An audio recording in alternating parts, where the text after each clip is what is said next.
Indian navy का ये notification Agniveer से रिलेटेड है, तो हम इसी के बारे में देखेंगे कि यहाँ पर सिलेक्शन प्रोसेस क्या होगा, सारी सिलेबस क्या होगा और सैंपल पेपर भी देखेंगे।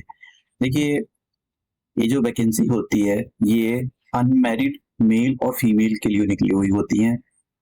यहाँ पर क्वालिफिकेशन जो मांगी गई है वो केवल 10 पास होने चाहिए आप, और आपके 10th में 50% मार्क्स होने चाहिए मिनिमम। ठीक है, अगर आपके मिनिमम 50% मार्क्स हैं तो आप अप्लाई कर सकते हो। और अगर आपकी डेट ऑफ बर्थ, ये बहुत जरूरी है, अगर आपकी डेट ऑफ बर्थ 1 नवंबर 2003 और 30 अप्रैल 2007 के बीच में, अगर आप इन दो डेट के बीच में आपका जन्म हुआ है तो आप अप्लाई कर सकते हो, या इन दोनों डेट पर आपका जन्म जन्म हुआ है तो आप जो है अग्निवीर के लिए अप्लाई कर सकते हो। तो ये बहुत जरूरी है, याद होना चाहिए आपको, अनमैरिड। ठीक है। देखिए, मतलब अगर बात करें तो 17 से 20 साल के, मतलब इतना, मतलब है कि इतना 17 से 20 साल के बीच में जो है अप्लाई कर सकते हैं, और उनके यहाँ पर डेट ऑफ बर्थ दे रखी है, और अनमैरिड होने चाहिए। ठीक है, फीमेल के लिए यहाँ पर जब भी मतलब यहाँ पर साफ साफ बोला गया है कि जब भी मेडिकल होगा और अगर फीमेल प्रेग्नेंट पाई गई तो उसको मतलब उसकी जो जो भी सिलेक्शन प्रोसेस हो रहा होगा उसको टर्मिनेट कर दिया जाएगा। तो ये तो हुआ। अब यहाँ पर ड्यूरेशन कितनी होगी, अग्निवीर की ड्यूरेशन 4 साल की होती है। कितनी सैलरी मिलती है अभी हम डिटेल में देखेंगे। सिलेक्शन प्रोसेस, ये सैलरी मिलती है पहले साल आपको 30, पहले साल जो सैलरी मिलेगी वो 30,000 रुपए, 30,000 पर मंथ मिलेगी। उसमें से 21,000 आपको इन हैंड मिलेंगे, 9,000 आपके खाते से कट जाएंगे और 9,000 सरकार डालेगी। ठीक है, तो ये एक साल के बाद कुछ, मतलब 9,000 सरकार डालेगी, 9,000 आपके खाते से कटेंगे, तो फिर कुछ अमाउंट बनेगा।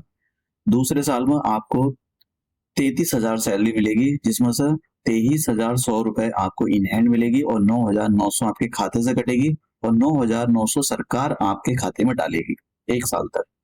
फिर उसके उसके बाद में तीसरे साल में क्या होगा, आपकी जो सैलरी होगी 36,500 होगी।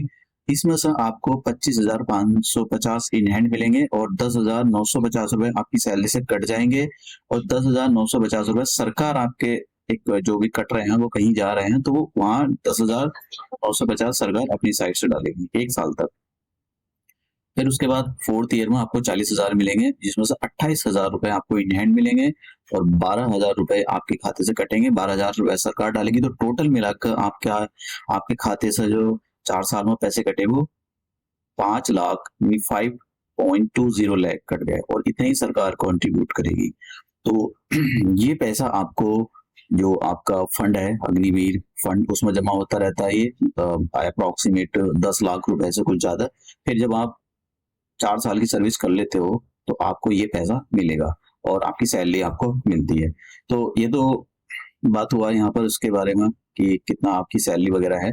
अग्निवीर स्कीम कोई मतलब खराब स्कीम नहीं है, लोगों ने इसका बहुत ही जरा, आप जरा सोचो, 17 साल से लेकर आप 30 साल के बीच में सर्व कर रहे हो, फिर 4 साल के बाद आते हो तो आप अपनी पढ़ाई कंटिन्यू भी कर सकते हो। आप समझ गए हो, मतलब आप देखो, 10th क्लास तो 16 कितने साल में होता है, 16 साल में होता है। 12th क्लास 18 साल में लगा लो, तो मतलब ऐसे जो स्टूडेंट जिन्होंने 12th क्लास कर लिया है जो 18 साल की एज में, वो अप्लाई कर सकते हैं।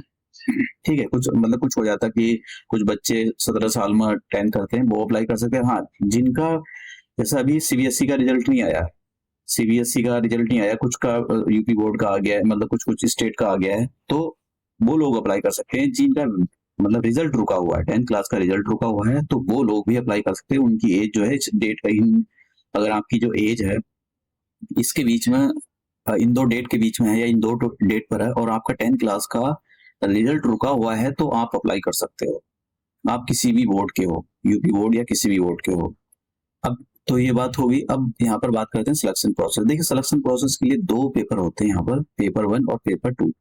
पेपर 1 कंप्यूटर बेस होगा, और ये 10th क्लास के सिलेबस पर होगा। इसमें 50 क्वेश्चन होंगे, एक क्वेश्चन 1 नंबर का होगा। हिंदी और इंग्लिश दोनों लैंग्वेज में आता है, ऑब्जेक्टिव टाइप के क्वेश्चन होते हैं। 2 सेक्शन आते हैं, साइंस का और मैथमेटिक्स का। Science, mathematics and general awareness का। एक तो सेक्शन आएगा साइंस मैथमेटिक्स का, दूसरा सेक्शन आएगा जनरल अवेयरनेस का। भी सिलेबस मैं आपको दिखाता हूँ। सिलेबस आपको इस वेबसाइट यहाँ मिल जाएगा, अब देखिए सिलेबस के, ये सिलेबस 10 क्लास का ये जो पेपर होता है ये क्वालिफाइंग नेचर का होता है। मतलब आपको इसमें हर एक जो भी सेक्शन है उसमें जो है हर एक सेक्शन में क्वालिफाइंग मार्क्स लाने होते हैं कि आप जिससे दूसरे पेपर में बैठ सको। तो मैं आपको इसका सिलेबस दिखाता हूँ, आपको सिलेबस कहाँ से मिलेगा। ठीक है, ये सिलेबस जो है ये पेपर 1 का सिलेबस है। क्या क्या पूछा जाता है, ये यहाँ पर सेक्शन ए और सेक्शन बी। सेक्शन ए के अंदर पूछा जाएगा नेचर, मतलब जो 9th क्लास का है, यूनिवर्स अपना जो उसका फंडामेंटल पढ़ रखे हैं। 7th क्लास 8th क्लास की geography, force and gravitation 9th class का चैप्टर है ये। Heat, temperature, metal, non metal 10th class में आ जाता है। ये कंपाउंड, ये साइंस, ये साउंड आपको कुछ 9th और कुछ 10th क्लास के उससे ये सारी चीजें मिल जाएगी। रेशियो प्रोपोर्शन, हाँ ये आपको रेशियो प्रोपोर्शन जो है ये थोड़ा सा बाहर से पढ़ना पड़ सकता है। पॉलिनोमियल 9th क्लास में है। बेसिक ट्रिग्नोमेट्री आपकी 10th क्लास में है। सिंपल मेंसुरेशन, ज्योमेट्री, स्टैटिक्स में यहाँ पर measures of the centre tendency, measure ये एवरेज, मीन, मोड, मीडियन, ये सारे आपको आने चाहिए। मतलब 10 क्लास के स्टैटिक्स आपको अच्छे से आने चाहिए। प्रॉफिट लॉस, परसेंटेज, ये थोड़ा सा आपको हो सकता है कि बाहर से पढ़ना पड़ जाए क्योंकि 10th क्लास या 9th क्लास में इतने अच्छे से नहीं दे रखा है। ये सेक्शन बी का सिलेबस है। ये 10th क्लास की बात हो रही है। अभी मैं पेपर दिखाऊंगा कैसा आता है। तो यहाँ पर जो है क्या क्या पूछा जाएगा, ज्योग्राफी पूछा जाएगी, सॉइल, रिवर, माउंटेन, मतलब आप 9th क्लास का पढ़ सकते हो। 9th क्लास में बहुत अच्छे से दे रखा है। इवन आप चलो छोड़ो, वरना तमिलनाडु की बुक भी आप जो तमिलनाडु बोर्ड है उसकी बुक आप ले सकते हो। करंट अफेयर पूछी जाएगी यहाँ पर, जैसे लैंग्वेजेस, करेंसीज, कॉमन नेम्स हो गया, नेम एब्रिविएशन भी पूछी जाएंगी, फुल फॉर्म पूछी जाएंगी। कुछ जो इम्पोर्टेंट पर्सनैलिटी है, जैसे कुछ फेमस पर्सनैलिटी होती है न्यूज में, वो पूछेंगे। एनिमल्स, बर्ड, स्पोर्ट्स, फ्लावर, ये सारी चीजें आपसे पूछी जाएंगी। अब कैसा पेपर आएगा, जरा मैं पेपर के बारे में दिखा देता हूँ आपको। तो ये सीनियर सेकेंडरी का है, ये नहीं है। मैं आपको ये पेपर देखिए, ऐसा ये पेपर है इसका, जो पेपर 1 है, पेपर 1, ये पेपर 1 है। 50 मार्क्स का इस टाइप के क्वेश्चन पूछे जाएंगे। देखिए यहाँ पर सिंपल सा डेटा दे रखा है, बड़े आसानी के साथ आप मीन निकाल सकते हो उसको, जिनके कॉन्सेप्ट क्लियर है। यहाँ पर क्वाड्रेटिक इक्वेशन दे रखी है, यहाँ पर सॉल्यूशन बड़े आराम के साथ निकाल सकते हो। रेशियो ऑफ द लेंथ ये equal to 1/3 of the isosceles triangle की प्रॉपर्टी, रेशियो प्रोपोर्शन का कॉन्सेप्ट यूज करके आप यहाँ पर इन सारी चीजों को निकाल सकते हो। और देखिए यहाँ पर मतलब इतना मुश्किल नहीं है, ये हाइट एंड डिस्टेंस का क्वेश्चन है, तो बड़े आराम के साथ आप को कैलकुलेट कर सकते हो। अगर आपकी, हाँ कंडीशन ये है कि आपकी स्पीड अच्छी होनी चाहिए, क्योंकि स्पीड तो यहाँ पर ये अलजेब्रा का आ गया, तो आप यहाँ पर आइडेंटिटी अप्लाई करके जो भी ये कैलकुलेशन करके आप बहुत स्पीड अप रखनी पड़ेगी, क्योंकि आपको हर एक सेक्शन में आईयूपीएसी नाम देखिए, ऐसा unit of the electric charge, मतलब 10th क्लास की इलेक्ट्रिसिटी का चैप्टर, बड़े आसानी के साथ आप ये कर सकते हो। तो ये तो हुआ 10th क्लास का। अब बात करते हैं, फिर हमसे नोटिफिकेशन पर जाते हैं। तो अगर आप इस वाली स्टेज को क्वालिफाई कर पाते हो तो फिर आपको दूसरी वाली स्टेज में बैठने का मौका मिलेगा। दूसरी वाली स्टेज थोड़ी टफ होगी, और जो आपकी मेरिट लिस्ट बनेगी, मतलब सिलेक्शन जो प्रोसेस होगा, वो अल्टीमेटली इसी मेरिट पर बनेगा कि सेकंड वाली स्टेज में आपको कितने अच्छे मार्क्स मिले, इसी पर आपका जो है मेरिट सिलेक्शन होगा। तो उसके बाद में अभी मैं आपको इसका सिलेबस और पेपर दोनों दिखाऊंगा। उसके बाद में आपका फिजिकल स्टैंडर्ड्स होगा। फिजिकल स्टैंडर्ड्स में मेल और फीमेल के लिए भी आपको इतने किलोमीटर इसमें भागना है, यहाँ पर ये दे रखा है। फिर आपका मेडिकल एग्जामिनेशन होगा, और आपका जो एक और चीज यहाँ पर मैं, जो मेडिकल एग्जाम होगा तो उसके अंदर साफ साफ बोला गया है कि जो जेंडर होते हैं, मेल और फीमेल ही अप्लाई कर सकते हैं।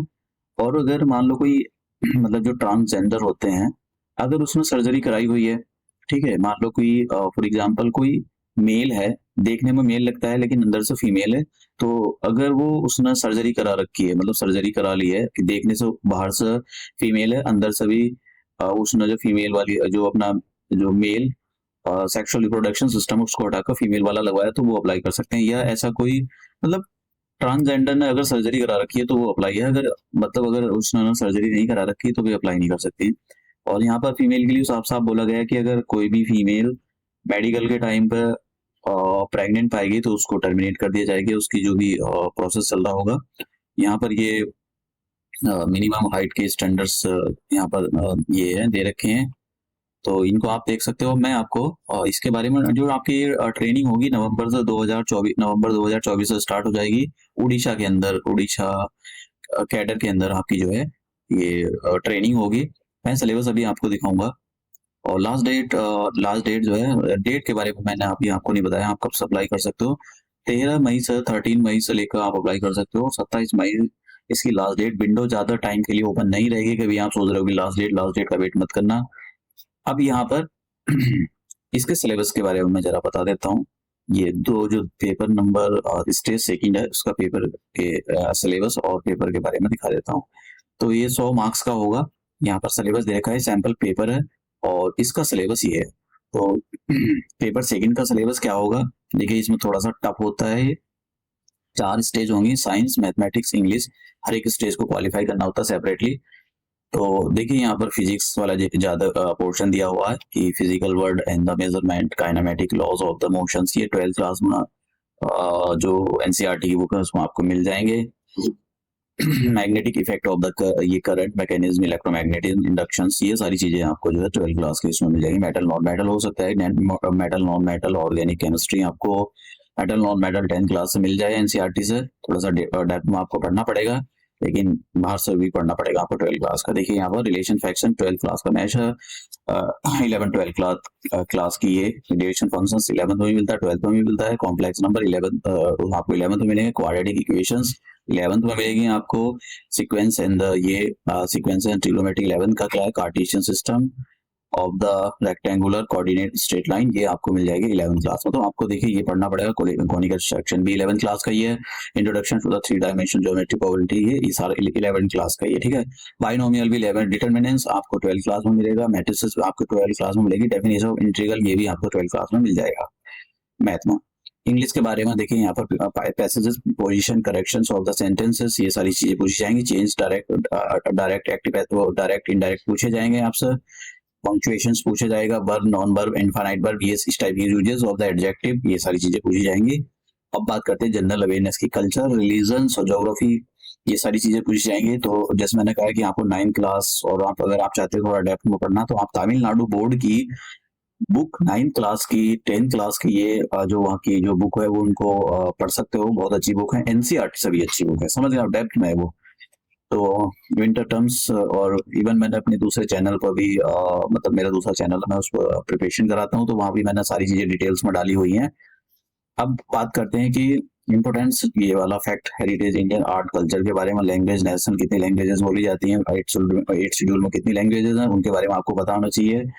कैपिटल करेंसीज, ये सारी चीजें, डिसीज डिस्कवरी, ये सारी चीजें, मतलब कुछ आपको इनको, ये थोड़ी सी चीजें ऐसी होती हैं कि आपको पता ही होना चाहिए। रीजनिंग के क्वेश्चन देखिए यहाँ पर, न्यूमेरिकल रीजनिंग, मतलब यहाँ पर क्वांटिटेटिव एप्टीट्यूड के भी क्वेश्चन यहाँ पर पूछे जा सकते हैं आपसे। तो ये था। अब आपको कैसे अप्लाई करना है, तो अभी आप अप्लाई नहीं कर सकते हो, मैं आपको बता देता हूँ अप्लाई कैसे करोगे आप। तो अगर एक सेकेंड,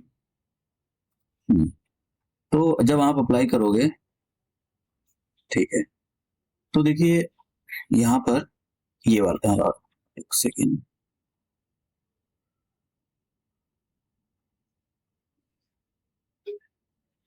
हाँ, तो इस वाले लिंक आपको ये जो दे रखा है ना, यहाँ पर आप क्लिक कर देना, ये जो ये है, तो आपको ये एक नई पोर्टल पर डायरेक्ट कर देगा। और जैसे देखिए यहाँ पर पोर्टल आ चुका है, तो अगर आप यहाँ पर इस पर क्लिक करोगे, जैसे मैंने अभी क्लिक किया था, आपको ये देख रहे हो अग्निवीर नेवी, इस पर आपको क्लिक कर देना है। और सबसे पहले आपको जो है रजिस्टर करना है, ठीक है। रजिस्टर पर आप क्लिक, यहाँ पर क्लिक करोगे, तो अभी ये 2023 के रजिस्ट्रेशन क्लोज पड़े हैं, इसलिए दिखा रहा है। अभी ये जो 2024 का जो बैच है ये वाला, ये अभी ओपन होएगा। ये कब से ओपन होएगा, ये अभी मैंने बताया 13 मई से ओपन होएगा। तो यहाँ पर ऐसा कुछ नहीं आएगा कि आप जो है इसको अप्लाई कर सकते हो। एक सेकेंड, तो फिर उसके बाद में जो है आप जैसे ही रजिस्टर करोगे, रजिस्टर करने के बाद अपना जो भी फॉर्म है वो आ जाएगा, वहाँ पर ऑनलाइन अप्लाई कर देना। फिर जो है आप अपना जो आपका जो फॉर्म है, फॉर्म सबमिट हो जाएगा। फीस के बारे में मैंने आपको नहीं बताया, फीस 500 फीस है। मैं 500 कुछ 550 आई थिंक कुछ, और जीएसटी पे मतलब 600 रुपए के अबाउट फीस है। तो शायद मैंने ध्यान नहीं दिया कहीं, तो इसमें 600 रुपए के अबाउट फीस है, मैं कहीं देख रहा था। हाँ, तो 550 रुपया फीस और प्लस 18% जीएसटी लगेगा। तो आप देख लेना, कोई 600 के अबाउट आपको जो है फीस देनी पड़ेगी। और बाकी मैं नोटिफिकेशन नीचे डाल दूंगा, ये सैंपल पेपर भी नीचे ऐड करा दूंगा, सिलेबस वगैरह दोनों जो स्टेजेस है उनका सिलेबस भी मैं डिस्क्रिप्शन बॉक्स में ऐड करा दूंगा। बाकी आपको अगर इंडियन नेवी की जो ऑफिशियल वेबसाइट वहां पर मिल जाएगा। मैं बता देता हूँ कैसे जाना है आपको। ये इंडियन नेवी की ऑफिशियल वेबसाइट है और आपको यहाँ पर आ जाना है ज्वाइन नेवी। तो ज्वाइन नेवी के अंदर जैसे आप यहाँ पर आओगे वेज टू ज्वाइन, तो अग्निवीर पर आ जाना है। अग्निवीर पर आने के बाद आपको सामने दो selection procedure and the instructions for written examination, तो इस पर क्लिक कर देना है। जैसे आप इस पर क्लिक करोगे तो देखिए यहाँ पर ये सिलेबस आ गया। ये जो सिलेबस है ये 10th लेवल का, ये 10th लेवल का सिलेबस है। ये कोई सैंपल पेपर है। ये 12th लेवल का जो सिलेबस है वो है। ये ये सिलेबस आ जाएगा और ये सैंपल पेपर खुल जाएगा आपके पास। तो आप जो है ऑफिशियल वेबसाइट से भी आप कर सकते हो, लेकिन फिर भी मैं इसको नीचे डिस्क्रिप्शन बॉक्स में ऐड करा दूंगा।